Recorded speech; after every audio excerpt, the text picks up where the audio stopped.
إن الحمد لله نحمده ونستعينه ونستغفره ونعوذ بالله من شرور أنفسنا ومن سيئات أعمالنا. من يهده الله فلا مضل له ومن يضلل فلا هادي له، وأشهد أن لا إله إلا الله وحده لا شريك له، وأشهد أن محمدا عبده ورسوله.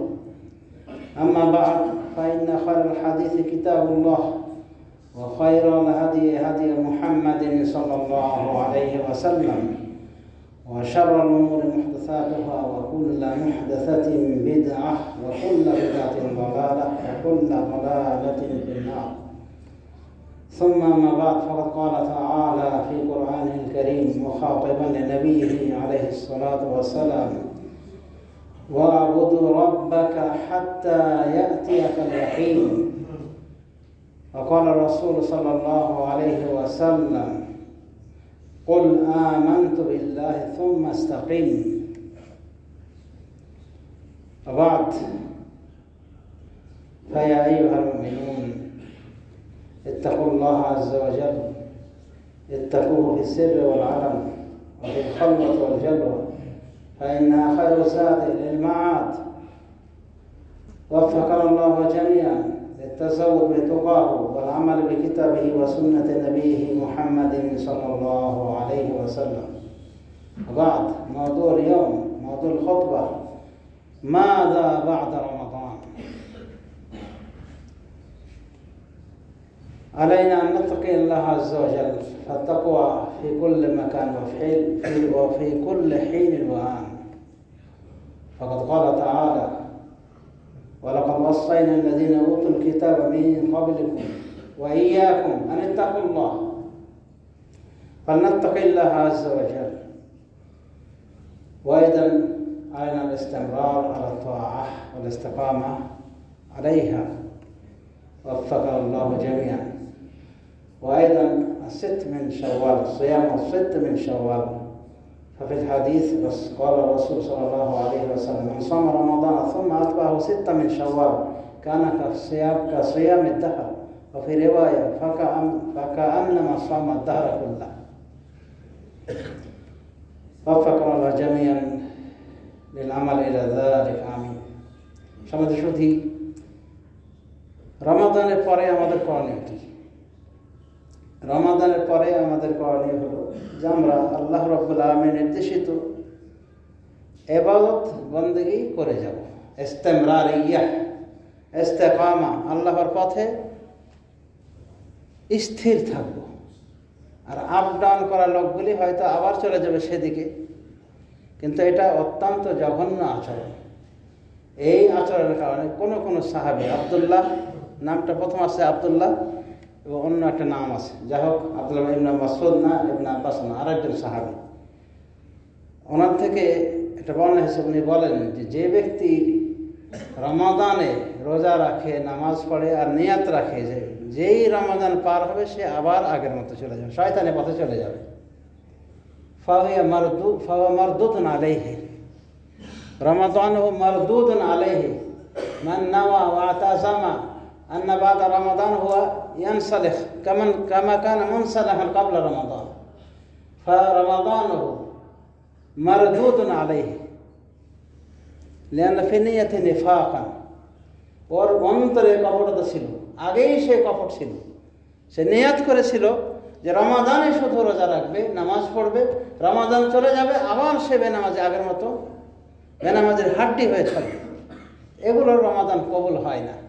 Saudi আরব লাজনা দামে ফতোয়া দিয়েছেন যারা ধোঁকাবাজ, আল্লাহর সাথে ধোঁকা প্রতারণা করে। সুতরাং এই টাইপের মানুষ যদি থেকে থাকেন, আল্লাহর রাস্তায় হেদায়েত হওয়ার চেষ্টা করেন। বয়স তো অনেক, সুতরাং সাবধান থাকুন। আল্লাহ তার রাসূল সাল্লাল্লাহু আলাইহি ওয়াসাল্লামকে লক্ষ্য করে বলছেন: ওয়া'বুদ রাব্বাকা হাত্তা ইয়াতিয়াকাল ইয়াকিন। সূরা হিজর লাস্টের আয়াত, ওয়া'বুদ রাব্বাকা হাত্তা ইয়াতিয়াকাল ইয়াকিন। আপনি আপনার রব্বের ইবাদত করুন ইয়াকিন আসা, মৃত্যু আসার আগ পর্যন্ত, মানে মৃত্যু দম পর্যন্ত আপনার রবের ইবাদত করুন। তাহলে যে রাসূল সাল্লাল্লাহু আলাইহি ওয়াসাল্লাম সেরা নবী, সেরা রাসূল, সেরা মহামানব, তার যদি ইবাদত বন্দেগী না থাকে, এ বন্ধ না হয়, মৃত্যুদম পর্যন্ত জারি থাকে, মৃত্যুদম পর্যন্ত তাকে ইবাদত নির্দেশনা দেওয়া হয়, তাহলে এমন কে আছে যার জন্য ইবাদত মাফ? এমন ভণ্ড শয়তান আছে আমাদের দেশ থেকে বলা হয়েছে। আবার পীর নাকি বলছে যে রোজার কথা কোরআনে নাই। আচ্ছা, রোজার কথা কোরআনে নাই, ধরে নিলাম রোজা, সিয়ামকে রোজা বলে, ধরে নিলাম রোজার কথা নাই, কিন্তু রোজার যে বিকল্প, যেটা নাম আরবি মূল সিয়াম, না সিয়ামের কথা কোরআনে নাই। হায় রে দজ্জাল, মিথ্যাবাদী, এটাও নাকি একটা পীর। মাইজ ভণ্ড, সে ভণ্ড এইভাবে বলেছে, কিন্তু এখন পর্যন্ত তার কোনো সেরকম উচিত শিক্ষা দেওয়ার মানে সরকারি কোনো ব্যবস্থাপনা হয়নি বা হচ্ছে না, হয়তো একসময় হবে। তাহলে চিন্তা করে দেখেন কত রঙের ভণ্ড আছে আমাদের দেশে, যেখানে আল্লাহ তার রাসূল সাল্লাল্লাহু আলাইহি ওয়াসাল্লামকে বলেন ওয়া'বুদ রাব্বাকা হাত্তা ইয়াতিয়াকাল ইয়াকিন, আপনি আপনার রব্বের ইবাদত করুন মৃত্যুদম পর্যন্ত। আর রাসূলুল্লাহ সাল্লাল্লাহু আলাইহি ওয়াসাল্লাম বাস্তবে তাই করেছেন। মৃত্যু শয্যায় যখন শায়িত, তারপরেও রাসূলুল্লাহ সাল্লাল্লাহু আলাইহি ওয়াসাল্লাম মসজিদে গিয়ে জামাতে সালাত আদায় করার চেষ্টা করেছেন একেবারে শেষের দিকে, যার পরে আর তার সুযোগ হয়নি। দুইজন সাহাবের কাঁধে ভর করে রাসূলুল্লাহ সাল্লাল্লাহু আলাইহি ওয়াসাল্লাম মসজিদে গিয়েছেন, জামাতে শরীক হয়েছে। আর চিন্তা করে দেখেন কত আজব প্রকৃতির লোক রয়েছে। আমার মনে হয় এগুলোকে চিড়িয়াখানায় রেখে দেওয়া উচিত। কোনো কোনো নাস্তিক বলে যে আল্লাহর ভুল ধরে, বলছে আল্লাহ ভুল করেছে, আল্লাহ নাই, এগুলোকে চিড়িয়াখানায় রেখে দেওয়া দরকার। দেখুক এই প্রাণীগুলিকে, এই নিকৃষ্ট প্রাণীগুলি দেখুক যে আল্লাহ রাব্বুল আলামিন এত কিছু করলেন, আসমান জমিন গ্রহ নক্ষত্র, চাঁদ সূর্য সব কিছু, বিশাল বিশাল পাহাড় সব কিছু সৃষ্টি করেন নিখুঁতভাবে, কোনো ভুল নাই। আর আমাদের বঙ্গ নাস্তিক বলছে যে কোরআনে ভুল আছে, রসুল এটা ভুল করেছে, তো ওগুলোকে চিড়িয়াখানা রাখা দরকার, বলে পশু এক প্রকার। এবং ফেরাউন থেকে নিকৃষ্ট, ফেরাউন ভেতর ভেতর কিন্তু স্বীকার করতো যে আল্লাহ আছে। আর বর্তমান নাস্তিকগুলি বলে there is no God, there is no God। তো এই নাস্তিক, মুলহিদ, মালাহিদা, এগুলো আসলে সৃষ্টির অধম। এদের থেকে নিকৃষ্ট প্রাণী আসমানের নিচে, জমির উপর নাই। তো যাই হোক সমাজ শুধু আল্লাহ রাব্বুল আলামিনের ইবাদত করতে যদি মাফ না পায় রাসূলুল্লাহ সাল্লাল্লাহু আলাইহি ওয়াসাল্লাম, তাকে বলা হয় আপনি আপনার মৃত্যুদম পর্যন্ত ইবাদত করুন। তাহলে আছে কি যার ইবাদত মাফ হয়েছে? হ্যাঁ, একমাত্র পাগল হয়ে গেলে ওর ইবাদত মাফ হয়ে যাবে, সে পাগল। আল্লাহ পরকালে তাকে জ্ঞান দিয়ে একটা পরীক্ষা নেবেন, পরীক্ষায় পাশ করলে জান্নাত, ফেল করলে জাহান্নাম। তো এইরকম হতে পারে, কিন্তু ইবাদত করা লাগবে না, সে বলিয়ে কামেল হয়ে গেছে, তার মানে শয়তানে কামেল, ভণ্ড কামেল হয়েছে সে, তার ইবাদত এজন্য লাগে না। তো এরকম প্রতারকগুলিকেও আমাদের বাংলাদেশের মানুষ মনে করে এটা আল্লাহর ওলি। সুবহানাল্লাহ, আল্লাহর ওলি তুমি জীবনে দেখোনি। এত নাখান্দা, এত নিকৃষ্ট জীব যে বলে রোজার কথা কোরআনে নাই, নামাজের কথা নাই, 5 ওয়াক্ত পড়া লাগবে না, সেটা হলো আপনার ওলি। এজন্যই জাহালাত, মূর্খতা অনেক বড় অভিশাপ। আমার মা থেকে শোনা একটি কবিতা বলতেন যে জাহালাত সে বদতর নাহি কোই চিজ, করো ইলম হাসিল এ বাত আমির। এটা বলে আমাকে ইন্সপায়ার করতেন, মানে বিদ্যার প্রতি আগ্রহী করতেন যে শিখো। ছোটবেলায় আগ্রহ যখন ছিল না তখন এটা বলতেন যে জাহালাত সে বদতর নাহি কোই চিজ, মূর্খ থেকে জঘন্য কোনো জিনিস নাই। কারো এলেম হাসিল, সুতরাং এলেম অর্জন করো হে বাতামিজ, হে শিষ্ট। মূর্খ থেকে যে জঘন্য মানুষ নেই, লক্ষ্য করে দেখছে মূর্খতার কারণে আজ একটা আস্ত শয়তানের হাড্ডি, তাকে মানুষ আল্লাহর ওলি, যে কিনা এগুলো গজবের কথা বলে, কুফরি কথা মুখ দিয়ে উচ্চারণ করছে অহরহ, তারপরে আল্লাহর ওলি কি করে হয়? শয়তানের ওলি। আউলিয়া শয়তান আর আউলিয়া রহমানের পার্থক্য জানে না, মূর্খতার কারণে এই পার্থক্য জানে না। সুতরাং সমাজে শুধু জ্ঞান অর্জন করতে হবে, এবং কোরআন হাদিসের দিক নির্দেশনা মেনে চলতে হবে। রমাদান গেছে তো কি, রমাদানে যত রকম ইবাদত ছিল সবগুলি কিন্তু বাদ রমাদানও আছে, কবল রমাদানও আছে। কোনটা পেশ করবেন আপনি? রোজা, হ্যাঁ রোজা ফরজ না, কিন্তু নফল রোজা তো আছে, রমজান আগেও ছিল পরেও ছিল। নফল রোজা বা আপনি নাই বা করলেন সমস্যা নাই, কিন্তু ফরজ নামাজ এটা রমজানের আগেও ছিল পরেও আছে। সব কিছুর তাকওয়া, পরহেজগারিতা, আল্লাহ ভীতি, হালাল হারাম মেনে বেশি চলা, এগুলো রমাদানের আগেও ছিল, রমাদানের মধ্যেও ছিল, রমাদানের পরেও থাকবে। সুতরাং যে কোনো টাইপের দান, সদকা, খায়রাত, এদেরকে রমাদান খাস, রমাদান তো খাস না, এখনও রয়েছে। আমি রোজা রাখতে পারি, নফল রোজা রয়েছে। রাসূলুল্লাহ সাল্লাল্লাহু আলাইহি ওয়াসাল্লাম শাওয়াল মাসের 6টা রোজা রাখতে বলেছেন। ফজিলত উল্লেখ করে বলেছেন, মান সামা রমাদান সুম্মা আতবাহু সিত্তাম মিন শাওয়াল কানা কাসিয়ামিদ দাহর। যে ব্যক্তি রমাদানের সিয়াম পালন করার পরে শাওয়ালের 6টি রোজা রাখল, শাওয়ালের 6টি রোজা রাখল, এটা তার সারা বছরের রোজার সমতুল্য হয়ে গেল। মানে সেই জন্য সারা বছর রোজা রয়েছে, সহিহ মুসলিমের হাদিস। আর বলা হয়েছে ফাকা আন্নামা সামা দাহর, সেই জন্য সারাটি বছর রোজা পালন করবো, রোজা রোজা। তাও কি রোজা জানেন? ওলামা একরাম একটা শ্রেণী বলছে ফরজ রোজার সমতুল্য, মানে সারাটি বছর 12 মাস যেন আপনি ফরজ রোজায় কাটিয়েছেন। সুবহানাল্লাহ সুবহানাল্লাহ। তাদের যুক্তি হলো, ব্যাখ্যা হলো যে রমাদান মাস ফরজ ছিল, আর আল্লাহর বিচারে যে কোনো সৎ আমল 10 গুণ বর্ধিত করা হয়। তার মানে রমাদান মাসের 1 মাসের রোজা রেখে আপনি 10 মাসের সওয়াব পেয়ে গেলেন। তো রমাদান মাস ফরজ ছিল না, তার মানে 10 মাস যেন আপনি ফরজ ইবাদত যেন এরকম সব আল্লাহ আপনাকে দেবেন। বাকি থাকে কতটা? 10 মাসের পরে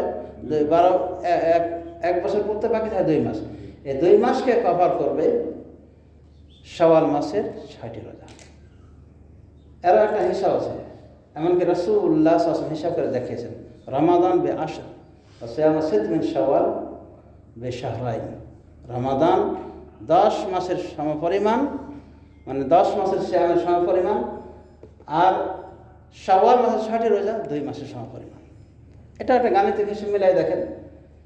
আরবি মাসের বছর 760, মানে একটা করে রোজা রাখলে 10টা রোজার সমপরিমাণ নাকি পাবে, তাহলে 760 আর ওদের কত 300 হয়ে গিয়েছে, 360। মানে আরবি মাস চন্দ্র বছর 360 দিনে হয়ে যায়। সেই হিসেবে বলা হয়েছে সারাটা জীবন যেন আপনি রোজায় কাটিয়ে দিলেন, বা সারাটি বছর যেন আপনি রোজা থাকবেন। তাও এই রোজাকে বলা হয়েছে ফরজ রোজা।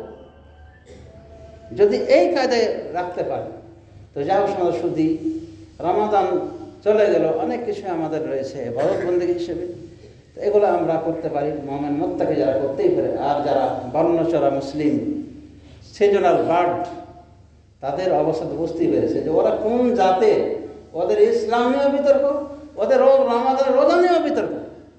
যারা নিয়াত করে রমাদানে প্রবেশ করেছিল যে রমজান মাসের রোজার খুব পরেজগার হয়ে যাবে, রমজান যেই চলে গেছে আবার শয়তানের দলে মিশে গিয়েছে, এগুলো রোজাও বিতর্কিত। দেখলেন না, এই জন্য সাহাবীর বেলাতে বলা হলো, এবং সৌদি আরবে বিজ্ঞ ওলামা কেরাম লাজনাতা স্ট্রং ফতোয়া বড়, তারা বলছে এরা ধোঁকাবাজ, আল্লাহর সাথে প্রতারণা করে। মানে ওরা একটা ধর্ম বানিয়ে নিয়েছে, শুক্রবার একদিন নামাজ পড়বে, সপ্তাহে একদিন, আর বছরে ওই রোজা বছর রাখবে, ওই সময় নামাজটা পড়বে, আবার কেউ নামাজও পড়ে না, রোজা রাখে। মানে ওর মনের খাহেসটা একটা ধর্ম হয়ে গেছে, যার ফলে এই রেজাল্টের কথা বলেছেন যে ওই বেনামাজি ওই রোজাদারের রোজাও রসতলে যাবে, সব কিছু রসতলে যাবে, কারণ ওর নিয়তটা ছিল জঘন্য শুরু থেকেই। তো যা হোক সমাজ শুধু আল্লাহ মহাক্ষমাশীল মহাদয়ালু, সুতরাং রমাদানের পরে হেদায়েত হওয়া উচিত এবং আমল কন্টিনিউ করা উচিত। আল্লাহ তৌফিক দান করুন। আল্লাহুম্মা বারিক লানা ফিমা আতাইতানা, বারাকাল্লাহু লানা ওয়া লাকুম ফিল কুরআনিল আযীম ওয়া নাফা'না বিমা ফীহি মিনাল আয়াতি ওয়ায যিকরিল হাকীম। আমিন।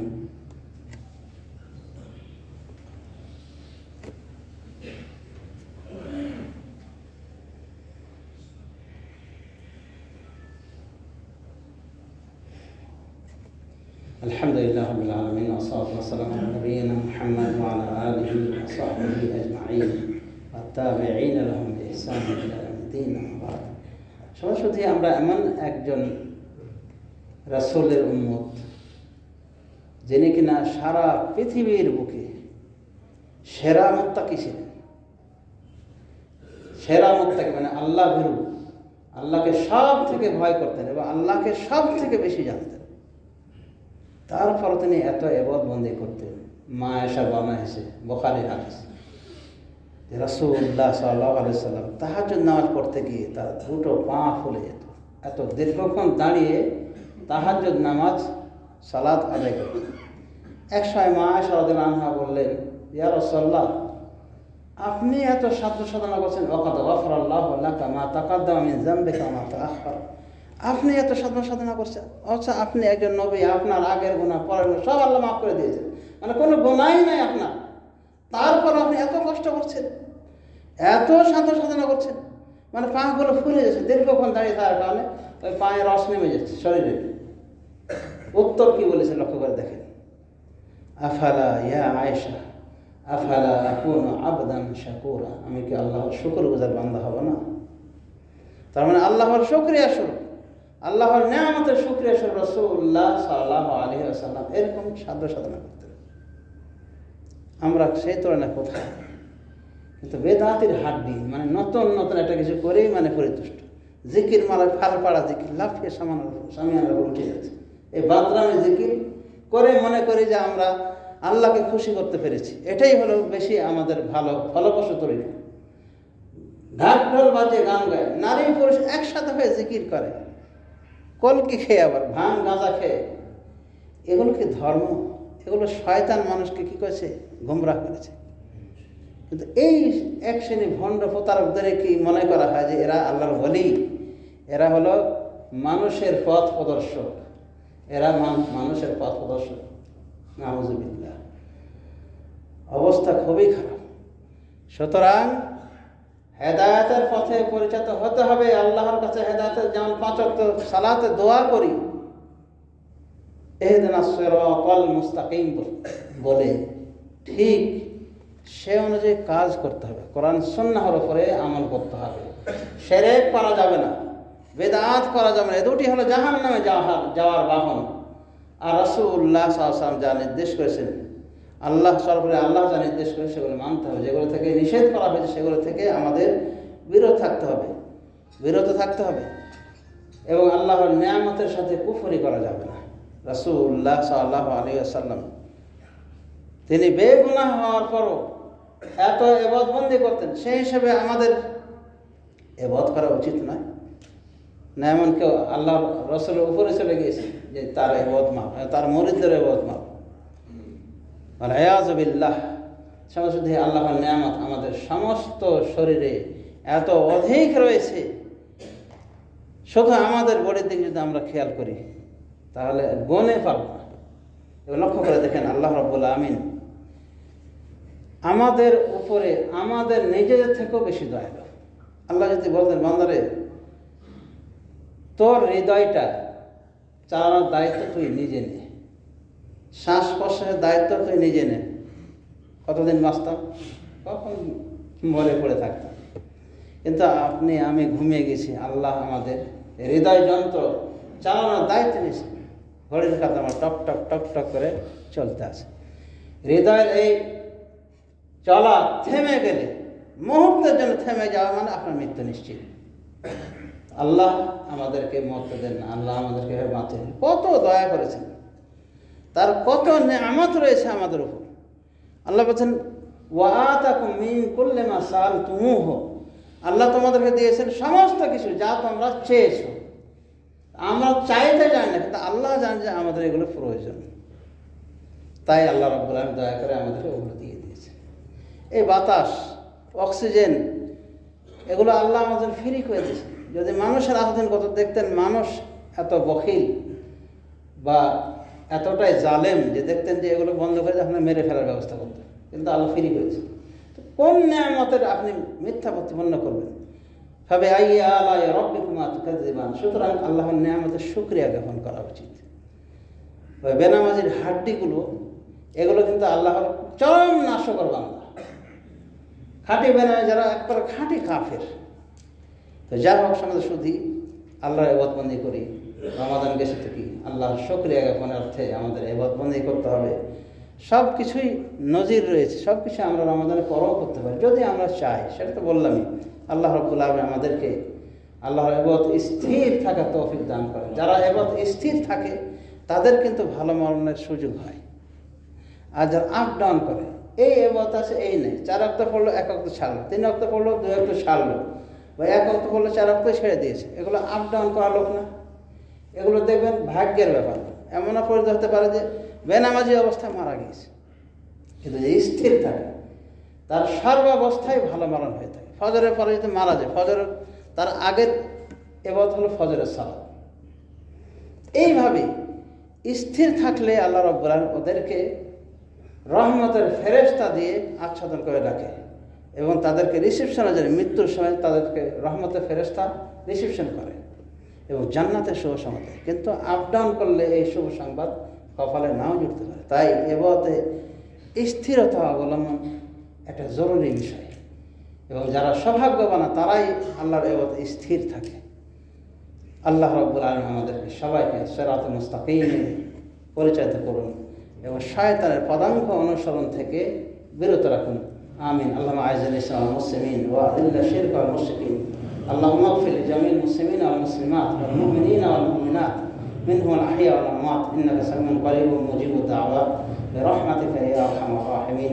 রব্বানা আতিনা ফিদ দুনিয়া হাসানাহ ওয়া ফিল আখিরাতি হাসানাহ ওয়া কিনা আযাবান নার। وصلى الله على نبينا محمد وعلى آله وصحبه أجمعين. وقوموا إلى صلاتكم بارك الله فيكم.